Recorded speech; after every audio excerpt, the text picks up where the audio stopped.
Olá, neste vídeo nós vamos falar sobre transformação de gráfico, depois de já terem visto funções, alguns gráficos de funções mais simples e também de terem estudado composição de funções. Então, o que nós pretendemos fazer é conseguir entender como obter o esboço de gráficos de composição de funções, transformando gráficos de funções mais simples. Neste caso, temos aqui a função f de x, cujo gráfico é esta linha azul, e queremos saber como vai ser o gráfico de uma função deste tipo. Vamos ver que, de fato, vai ser a translação do gráfico de f de x. Então, neste primeiro vídeo, o nosso objetivo é, a partir do gráfico de uma função f de x, e dada uma constante c maior do que zero, obter os gráficos das funções que estão aqui na primeira coluna. Faremos um segundo vídeo em que falaremos de como obter os gráficos das funções da segunda coluna. Bom, então as primeiras que nós vamos seguir esta ordem, portanto as primeiras que vamos ver são deste tipo, que são os deslocamentos verticais.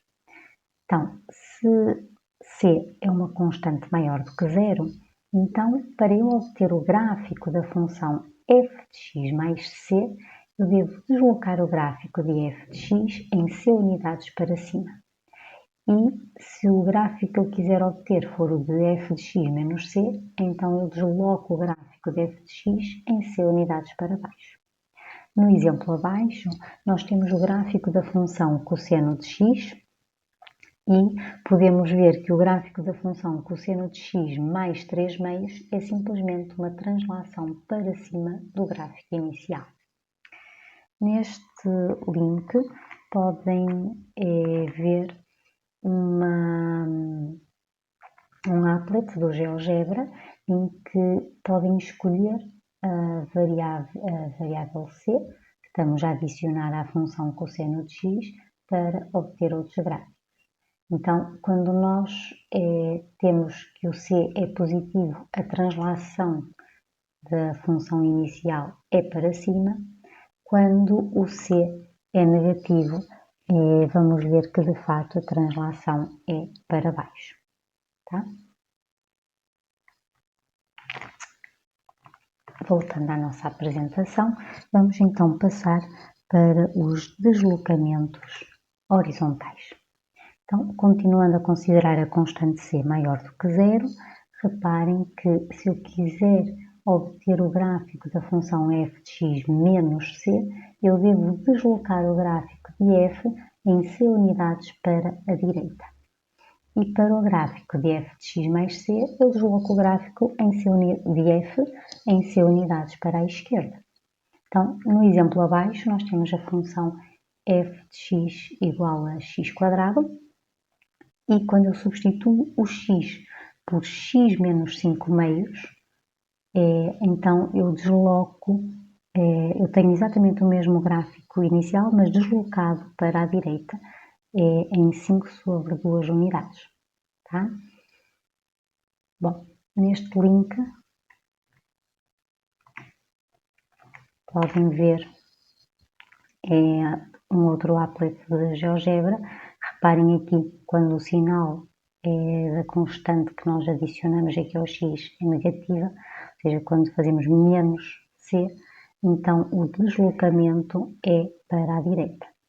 E quando a constante é positiva, ou seja, por exemplo, para x mais 1 ao quadrado, o deslocamento vai ser para a esquerda. Bom, vamos passar agora para a expansão e compressão. Se, no caso vertical, agora vamos considerar então o c maior do que 1. Tá? Então, no caso vertical, o que acontece? Nós se multiplicarmos a função f, toda a expressão da função f, por uma variável c maior do que 1, então o gráfico desta nova função vai ser uma expansão do gráfico de f verticalmente por um fator de c. E se multiplicarmos por 1 sobre C, reparem que o 1 sobre C é menor do que 1, é uma constante menor do que 1. Então, nós vamos comprimir o gráfico de f verticalmente por um fator de C. Aqui temos um exemplo da função cosseno x. Então, se nós multiplicarmos por 2 a função cosseno de x, o que nós fazemos é expandir o gráfico na vertical, não é? Puxar estas ondinhas mais para cima, as que estão para cima, e mais para baixo, as que estão para baixo. Se por outro lado multiplicarmos por 1/2, que é um número menor do que 1, então o que nós vamos fazer é achatar aqui a curva na direção vertical. Tá? Nós vamos comprimir. Bom, reparem que quando eu quero fazer uma alteração vertical, eu multiplico toda a função f por algo. E quando era na translação, eu somava toda a função f, somava ou subtraía uma constante, não é? Para a horizontal, o que nós alteramos é junto da variável x, tá? Então, nós substituímos o x, neste caso, por cx.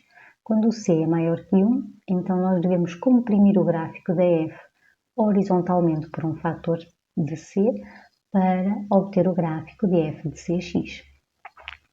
Se eu multiplicar por um número menor do que 1, ou seja, se eu dividir por c, então nós devemos expandir o gráfico de f horizontalmente por um fator de c, de forma a obter o gráfico desta função. Vejamos exemplos aqui com o cosseno. Então, se eu substituir o x, como tenho aqui, por 3x, o que eu vou fazer é comprimir a minha curva do cosseno de x na direção horizontal. Enquanto, se eu multiplicar por um número menor do que 1, neste caso é por 1/2, eu vou expandir a curva na horizontal por um fator de 2. Tá? Podem reparar que aqui os zeros estavam em menos π sobre 2 e π sobre 2, e multiplicando por um fator de 2, eles passam a estar em menos π e π. Tá? Bom, vamos então ver um exemplo de como obter o gráfico desta função aqui, usando as transformações que vimos anteriormente. Então, o primeiro passo é qual seria o nosso gráfico inicial. Parece-nos que pode ser o raiz de x, que nós já sabemos como é o gráfico. Bom, então, fazendo esta primeira parte, ou seja, se eu fizer raiz de x mais 4, o que é que eu preciso fazer este gráfico? Eu preciso transladar 4 unidades para a esquerda, tá? Porque quando eu estou a alterar aqui junto do x, a função raiz de x, tá? Esse mais 4 ele está lá dentro da raiz, não é? Então, a transformação é horizontal e, nesse caso, é um deslocamento de 4 unidades para a esquerda. Ao multiplicar aqui por 2, eu estou a multiplicar toda esta função, não estou a multiplicar só o x. Então, a transformação que eu vou fazer é vertical. Bom, e vai ser por um fator de 2. Então, por exemplo, esta imagem, ou seja, a imagem em x igual a 0 era 2, no próximo passo vai ser 4, porque eu vou ampliar por um fator de 2 na vertical. E o que é que me falta? Agora só me falta este menos 1. O menos 1 eu estou a subtrair a toda esta função. Eu não estou a alterar só a substituir o x por x menos 1, não é? Eu estou a fazer a função que eu tinha antes, menos 1. Então, o que eu vou fazer é pegar no gráfico da função que eu tinha antes e deslocar uma unidade para baixo. Tá? No segundo vídeo, vocês poderão ver como obter as transformações dos outros tipos de funções.